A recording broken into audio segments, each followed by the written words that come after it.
Over 600 people commented on my last video about POC representation in the anime community. I wonder why. But a lot of those comments were you guys telling me that I was actually looking for representation in the wrong places, and that actually there are a lot of anime and a lot of characters that are POC baddies. So today I am going to be judging your faves with no context and giving them a rank out of 1 to 10, and hopefully at the same time we can all share in that gorgeous community vibe of coming together as POC baddies who love anime and want to see more people who look like us on screen. I'm so excited, let's go! So we're starting off with Nadia from The Secret of Blue Water. Has a POC protagonist, idea by Miyazaki, whoa, okay, directed by Hideki Anno, whoa, people call it Prototype Evangelion, whoa, since it was made by the same team. Wow, okay, we gotta check this out. Whoa, okay, from that art alone, I can already see why it is Prototype Evangelion. And it has a 7.5 on my anime list. I don't actually use it that often, so you can tell me whether or not this is good. But I think, interestingly, it looks very comparable to Full Metal Alchemist to me, actually, off the bat. But let's ignore the plot for 1 minute. Let's check out Nadia, because that's what we're here for. Hold up! Is this a brown girl with purple hair? Like, genuinely, we need to take a minute to acknowledge this. I have never seen this before. I'm so excited. Okay, Nadia is a 14-year-old orphan who wears a mysterious pendant around her neck. Aside from this, she is unaware of her origins, although she suspects she may be from Africa.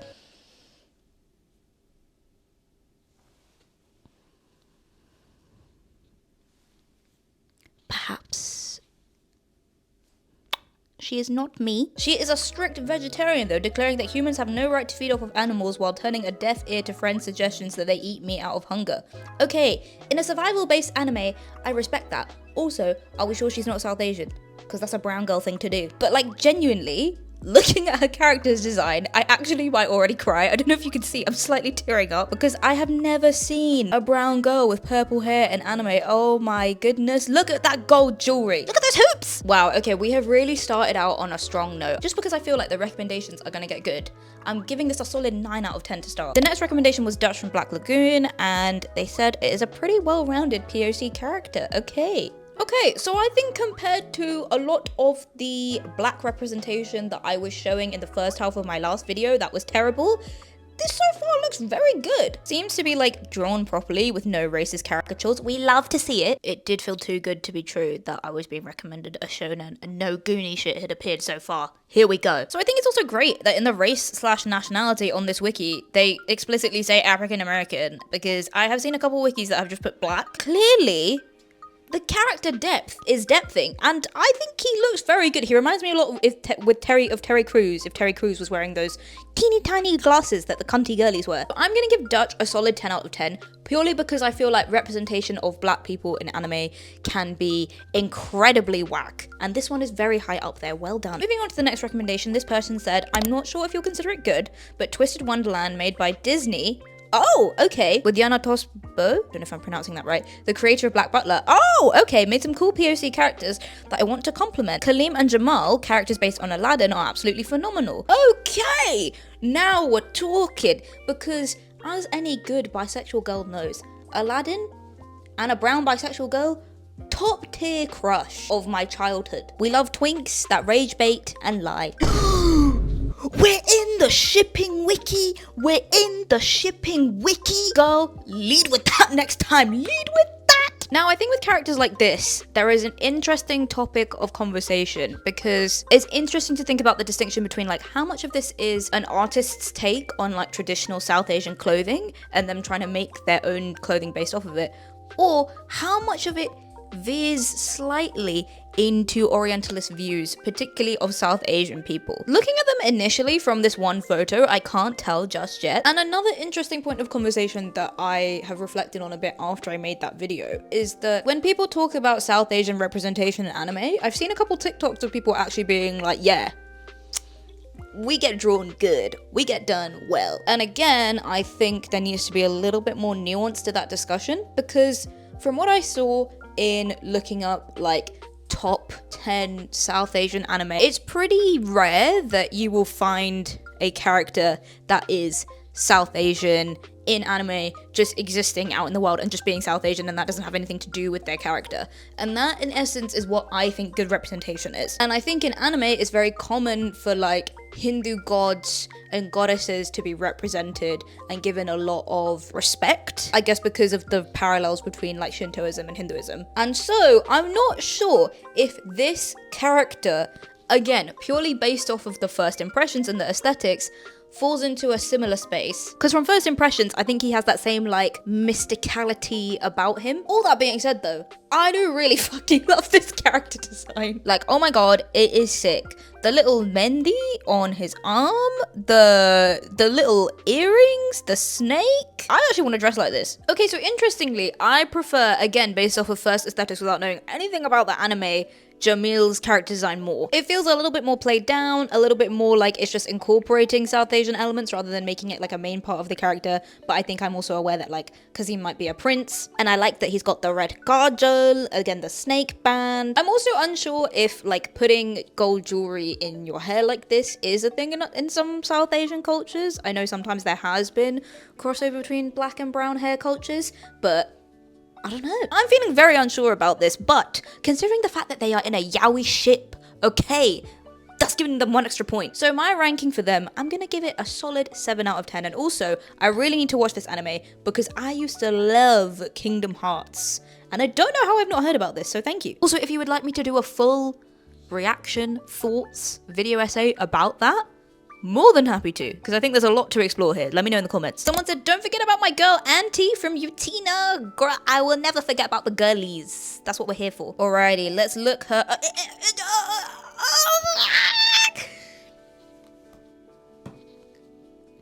It's a brown girl. Immediate 10 out of 10.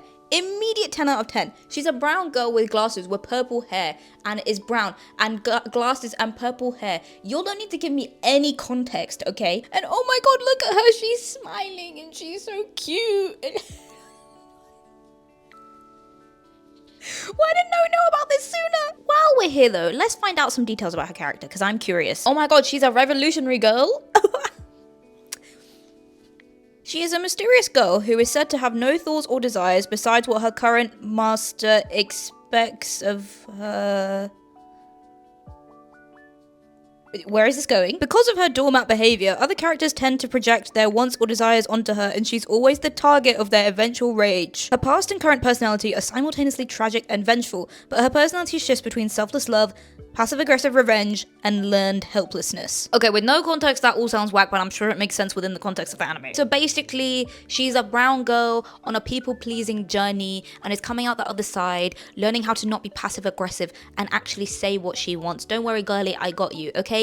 She's still a 10 out of 10 for me. Next person said there is a positive brown/Indian character in Sugar Apple Fairy Tale. Interesting. Sugar Apple Fairy Tale also, for some reason, just makes me think of like some horrible Japanese sweet that will like ruin your teeth forever. But once again, we are not going based off of the anime. We're going based off the vibes of this character. And so far, this seems great to me. It seems like another brown character who is just brown and is just existing out there in the wild. The one thing that I do take issue with is that for some reason, all the brown characters we've seen so far, none of them have just brown eyes or black hair. Not that having like colored hair as a brown person is a bad thing for no reason. But I think it's very interesting, again, if you think about it in terms of like color theory and how white is a very big contrast to brown. And you could argue that that is a lot more othering. And again, with the green eyes, is that like another level? But I think interestingly, compared to the other characters in this anime, everyone else seems to have weirdly colored eyes, but also everyone else seems to be wearing like very similar clothes of that time period. So you know what? Fair enough. So I'm gonna give this person a solid 7.5. I think the character looks a bit basic to me. Also, not 100% sure on the white colored hair. Moving on. Oh, okay, this is an upcoming one. The anime adaptation of Ichi the Witch cannot come soon enough. Desscaras will change the world. Okay, let's see if they will. Oh my god, forget changing the world. Desscaras has changed my life. Okay, they don't need to save the world, they need to come save me. Pull me out from this chair, take me away with them right now. Oh my god, the witchy hat, the neck tattoo, is that a tattoo? The puffy sleeves, the sparkles, is that a sword? The sword, the hair, the eyes, what?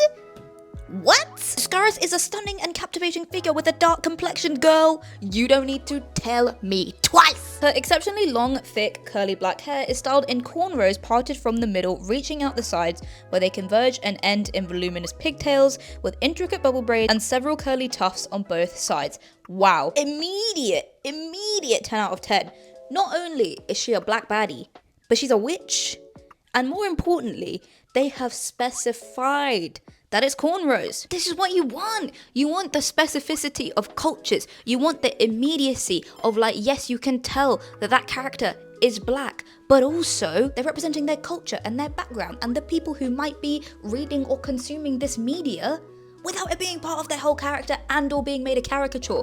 She is just a cool witch with a sword who I'm like, please, step on me. My life has been changed forever. Thank you. Okay, so shout out to this person's next recommendation because they were actually the one who recommended I do this video in the first place, so thank you very much. And they basically recommend this anime, which is a magic girl anime called Ojamajo doremi, which very interestingly, as you can see from this comment, actually has a moment in the anime that challenges what I'm assuming is a Japanese character, or as we discussed in the last video, potentially the more like quote-unquote neutral characters' unconscious biases towards black people, and particularly that sort of closed off mindset about what certain people of color can or can't look like. So let's have a look at this character. Oh my god!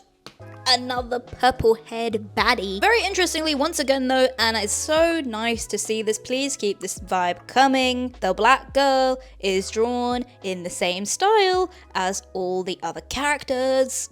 Ugh, and that's how it should be. This is getting a clear 10 out of 10 from me. We love good representation, but we also love challenging unconscious biases, especially in like, you know, magic girl shows are normally made for children. Hell yeah. The next person said, I can add 2 other reps for South Asia. First up is Kabru from Dungeon Meshi. It's a fantasy series, so every character comes from a culture inspired by real world ones. Hell yeah. Kabru, I believe, is from North India or Nepal near the Himalayas. He isn't shown much in season 1, but will become very central to season 2. Okay. One thing that I'm seeing more of a trend of actually in these recommendations is that POC representation seems to be a lot more common in shonen animes and like isekai animes, because I guess those more often than not are set in places that like aren't doing like a slice of life set in Tokyo, set in Osaka or something like that. I mean, as we know, people of color literally live everywhere in the world, but still. Wow! Oh my god, okay, so I didn't actually realize that Dungeon Meshi is the same name for Delicious in Dungeon. I watched a few episodes of that anime, but once again I stopped because I was like, I just need to see someone kiss or there to be some romantic tension. Please don't show me chopping up dead monsters. But now that I have seen this man, perhaps I can create some tension of my own. You know what I'm saying? I don't. Oh my god, wow. I am actually so taken with this man. Is this an incredibly bisexual take of me to immediately be like, wow, there's a slightly skinny man with ruffled hair? I immediately like it. So clearly he's like tied to a specific culture, and also he's just hot as fuck. Okay, 10 out of 10.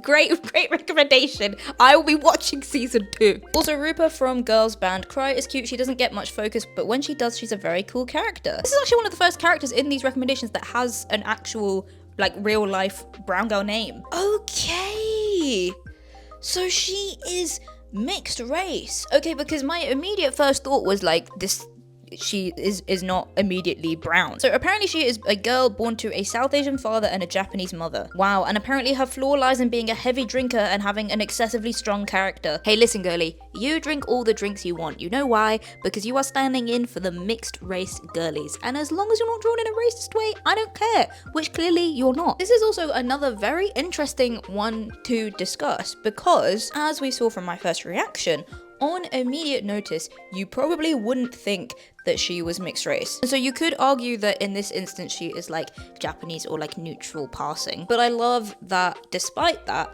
her name is Rupa, and having just done a couple lines of reading from her wiki, clearly her being a mixed race girl and having that South Asian background in her character is great. And this is also another great example of like getting the balance right and being like, it's part of her character, it's clearly done well. But very interestingly, even though she does have like a slight brown tinge to her skin from the way she dresses and clearly from reading about her excessive flaws as a drinker, it's not the main central point of her character. And for that level of nuance, I'm gonna give her a 10 out of 10. There's also someone from Tsuritama, but I never finished it and I didn't enjoy his character, but my white friend did, so I don't know if it just wasn't my type of show or that I didn't like the rep. Girl, I have been there. Let's check it out.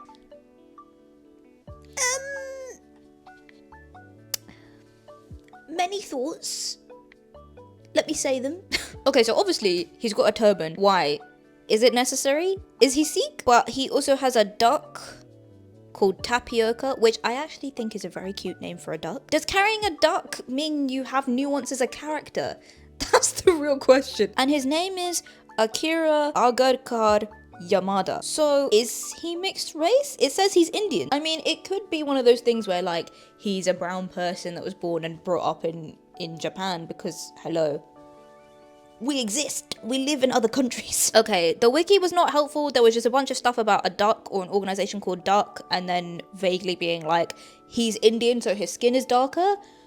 I have no idea. Since I couldn't put a gauge on it, and obviously the turban is such a, like, classic cringy thing to do when you have an Indian character just be like, oh, so that you 100% know they're Indian, we're going to put a turban. I'm gonna give this like a solid 4 out of 10. I can't read it. And finally, as a massive fan of Gundam, I'm always kind of sad that that franchise isn't discussed in the context of great representation. So interestingly, plays into what I was saying before about shonens potentially having better representation than shoujos. I know it's not necessarily huge in the West, and there's lots of fans who, to say the least, really like calling others tourists, despite having never watched the actual anime, but it's genuinely been consistent with representation since day one, frame one. Okay, so let's have a look. Oh wow, okay, so having a look at a couple of the characters, it seems pretty good. Once again, the black characters, I'm looking at Daryl Doge. And once again, clearly, the hair is done well. The facial features are great. He looks like a normal person, as he should. Oh wow, I've actually stumbled across